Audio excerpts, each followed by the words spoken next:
দেখেন, রাজনৈতিক দলগুলোর সাথে কন্টিনিউয়াসলি বসতে হবে। রিসেন্টলি আপনারা দেখলেন যে জামাত নেতা বিএনপি নেতাদেরকে ফোন করে আলোচনার জন্য বলেছেন, বিএনপি আবার সেটা ডিক্লাইন করেছে। এখন প্রশ্ন হচ্ছে যে আলোচনা তো কোনো না কোনো ফর্মে চলতে হবে। যদি কোনোভাবে মানে আমাদের তরফ থেকে আলোচনার জায়গাটা ছিল যে বিএনপি জামাত এনসিপির ভিতরে দূরত্বটা কিভাবে কমানো যায়, কারণ তারাই তো ক্রিটিক্যাল রোল প্লে করছে এবং সেই জায়গাগুলোতে কে কোন জায়গায় ছাড় দিতে পারে এবং সেক্ষেত্রে কে কোন বিষয় নিয়ে বসলে ছাড় দিলে আমাদের জাতীয় স্বার্থটা রক্ষা হবে। কারণ দিন শেষে ভোটের রাজনীতি আমরা সবাই করছি সত্য, কিন্তু দেশ তো সবার উপরে আর কি, এবং গণ অভ্যুত্থানের স্পিরিটটা ধরে রাখার একটা কালেকটিভ রেসপন্সিবিলিটি আমাদের সবার আছে। তো সেই জায়গা থেকে আমরা বসছি, কথা বলেছি সবার কাছে। সবার সংকটের একটা বড় জায়গা হচ্ছে দলীয় রাজনীতি। বাংলাদেশের দলীয় রাজনীতির সীমাবদ্ধতা হচ্ছে তাদের দলীয় পজিশন থেকে যদি কেউ ছেড়ে দেয়, ছাড় দেয়, ধরে নেওয়া হয় যে আমি মনে হয় হেরে যাচ্ছি এবং জনগণ আমাকে দুর্বল মনে করবে, এবং আমাকে যদি দুর্বল মনে করে তাহলে জনগণ আবার আমাকে ভোট দেবে না। এই মনস্তত্ত্বটা এখানে কাজ করে না, যেটা আমরা পশ্চিমে দেখেছি।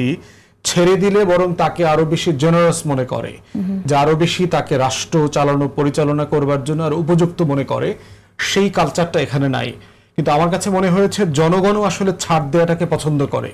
তৃণমূলে গিয়ে আমার যেটা মনে হয়েছে, তারা চায় বড় দলগুলোর ভিতরে দূরত্ব কমে যাক, সবাই জায়গা থেকে ছাড় দেখ, ছাড় দিয়ে জাতীয় স্বার্থের ব্যাপারে সবাই একমত হোক।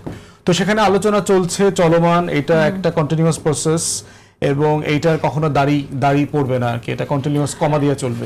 রাজনীতি নির্বাচনকে সামনে ঘিরে ঘিরে বিভিন্ন এলাকাতে আমরা আভ্যন্তরীণ কোন্দল দেখতে পাচ্ছি এবং এটা বাংলাদেশের রাজনীতিতে বেশ পুরাতন আমলের একটা সমস্যা এবং এইটা প্রত্যাশিত না, কিন্তু এটা স্বাভাবিক। আমাদের রাজনীতিতে খুন খারাপি পর্যন্ত গড়িয়েছে এবং এটা সামনের দিনগুলোতে আরো গৌরবী। দ্বিতীয় হচ্ছে যে দলগুলোর মধ্যে সংঘর্ষের জায়গা। বিএনপিকে এই জায়গাতে ধন্যবাদ দিতে হবে যে জামাত সহ যে 8 দলীয় আন্দোলন চলছে, এইটার কাউন্টার কোনো কর্মসূচি তারা রাজপথে এখনো দেয় নাই। তারা বক্তব্যে, সভা, সেমিনারে বলছে এবং এটাই হওয়া উচিত আসলে টেকনিক্যালি।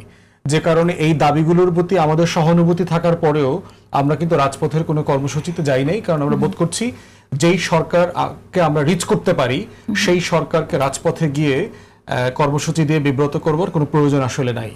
তো এই জন্য আমার মনে হয় যে রাজনীতিতে সহনশীলতা জরুরি। নিজেরা দাবি দেওয়া যাই করি না কেন, 96, 94, 95 সময়ের অভিজ্ঞতা যেন বিএনপি জামাতের মাথায় থাকে, যে শুধুমাত্র এক দল আর এক দলের কাছ থেকে বেশি বড় কেকে অংশটা পেতে গিয়ে যেন কুমির ওই পার থেকে চলে না আসে, তাহলে যেটা হিস্টোরিক্যাল ব্লান্ডার হবে এবং কালেকটিভলি আমরা সবাই সাফার করব। অতএব সেই জায়গাতে আভ্যন্তরীণ কোন্দলও যেমন গুরুত্বপূর্ণ রাজনৈতিক দলগুলোর জন্য, বিভিন্ন এলাকাতে আমরা এটা দেখতে পাচ্ছি। আর বিএনপি মনোনয়ন নিয়ে আপনার একটু মন্তব্য শুনে, যে বিএনপি যে মনোনয়ন দিয়েছে আপনি কিভাবে দেখছেন, কেমন হয়েছে আসলে? দেখেন, আরেকটা দলের মনোনয়ন একান্তই তার নিজস্ব সিদ্ধান্ত, সেটা সে তার চাওয়া পাওয়া প্রত্যাশা এগুলোকে মাথায় রেখে তারা সিদ্ধান্ত নেন। আমি আর একটা রাজনৈতিক দলের কর্মী হয়ে সেখানে এক্স্যাক্টলি মতামত দেওয়াটা সুন্দর না।